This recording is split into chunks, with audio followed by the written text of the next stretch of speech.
ar CDL News TV e hoje falando sobre economia. Nos últimos dias, o preço das commodities agrícolas deu uma reagida, principalmente no preço da soja. Isso deixou os produtores rurais animados. Feliciano Azuaga. E de que forma isso pode refletir nos empresários? Essa notícia boa aí das últimas semanas, uma reação no preço da soja, a soja passando de R$120, deu uma impulsionada no ânimo dos produtores, aqueles produtores que estavam negociando ainda o seu produto, estão negociando com preços melhores, prêmios melhores. De forma antecipada. Isso, de forma antecipada é uma boa notícia, porque isso significa mais recursos. Tá? A gente tem que lembrar que a taxa de câmbio aumentou, isso faz com que, na hora de converter ali a negociação entre mais reais no Brasil, entra dólares, converte para reais, então mais reais aqui na nossa região, e isso vai ter um impacto positivo também em outros segmentos. O segmento de serviços, os lojistas, o comércio varejista vão sentir essa perspectiva melhor dos indicadores do agro nas suas vendas. A gente está com essa boa percepção, Júlio, que isso vai acabar se espalhando por outros segmentos da economia.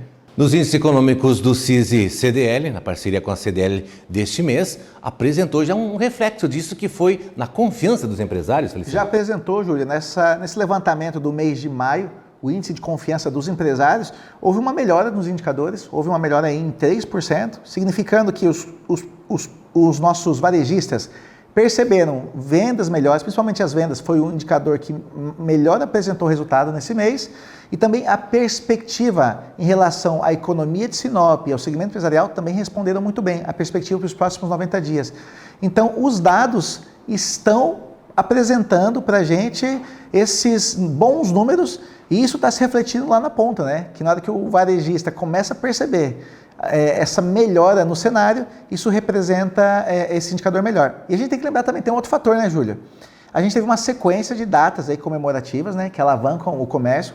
A gente teve Dia das Mães, a gente teve uma Páscoa, na sequência a gente vai para o nosso Dia dos Namorados, para quem tem sua namorada, sua esposa, seu marido, vai ser uma data também que alavanca as vendas do comércio. Então, junto a sequência de datas comemorativas com esses bons indicadores aí do agro. Então, o resultado foi uma melhora na confiança do nosso empresário local. Essa subida no preço da soja, principalmente, tem um reflexo um pouquinho com a questão da enchente no sul do país? O principal fator foi o câmbio, tá? A enchente nem tanto, porque você já teve boa parte da colheita de soja feita. Com certeza vai ter um pequeno impacto, mas o principal fator foi o câmbio. Como o dólar chegou ali a bater 5,20, 5,30, está chegando nesse patamar de entre 5,20 e 5,30, isso significa que se você tem o mesmo preço da commodity em dólar travado, mas a nossa moeda real está desvalorizando, você recebe mais reais pelo mesmo produto. Então, por isso que você está recebendo mais, hoje os produtores estão recebendo mais. Então, foi mais um fator externo, de formação no preço, formação da composição do prêmio para os produtores locais, que acabou gerando um resultado positivo. Feliciano, agora a questão da cesta básica e também da inflação. Como é que se comportou esse mercado? Agora, a inflação sinopense, ela vai começar a sentir alguns impactos, principalmente na cesta de alimentação nos próximos meses, devido a essa crise lá no Rio Grande do Sul.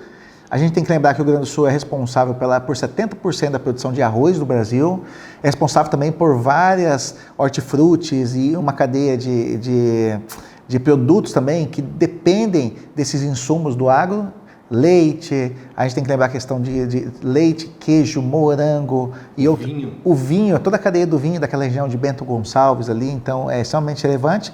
Só que nesse mês a gente teve uma inflação muito próxima com a inflação brasileira, a inflação de Sinop ficou em 0,41%, a inflação nacional ficou em 0,38%, uma diferença muito pequena. Só que o que chamou a atenção ali foi que a cesta de alimentos subiu perto de 1%.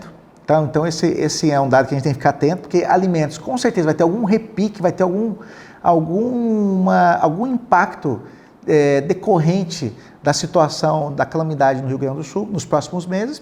E a cesta de saúde também teve um repique. Então isso que acabou puxando esses indicadores um pouco acima do que a gente esperava. Quando a gente olha para a cesta básica ela é mais limitada, são apenas 13 itens. A cesta básica de Sinop já sofreu um aumento maior, um aumento de 4%. Uma cesta básica padrão de 13 itens aqui em Sinop está na faixa de R$ 790, nessa faixa, quase batendo os R$ 800. E basicamente o que puxou o preço ali são alguns hortifrutis, Como a gente teve algum problema de fornecimento, questões climáticas que estão atrapalhando na região sul, estão atrapalhando também algumas regiões do Nordeste, alguns hortifrutis acabam puxando a cesta básica e a gente teve esse reflexo aqui na nossa região. A gente tem que lembrar, a nossa região, ela compra boa parte dos seus alimentos de outras regiões. Só para a gente lembrar, né, o arroz que às vezes é beneficiado aqui em Sinop, ele vem do Paraguai. Os hortifrutis vêm da CEAGESP de São Paulo. Então, quando você tem qualquer problema logístico, problema climático, isso impacta o preço do atacado e acaba chegando aqui no varejo e o sinopense acaba sentindo mais no bolso aí. Só que, como eu falei, né, Júlia, a gente vai observar os próximos meses o que vai acontecer com essa cesta de alimentos devido à situação lá do Rio Grande do Sul. Você falou dos próximos meses, estamos chegando praticamente na metade do ano. A previsão desses próximos 6 meses aí, que é positiva?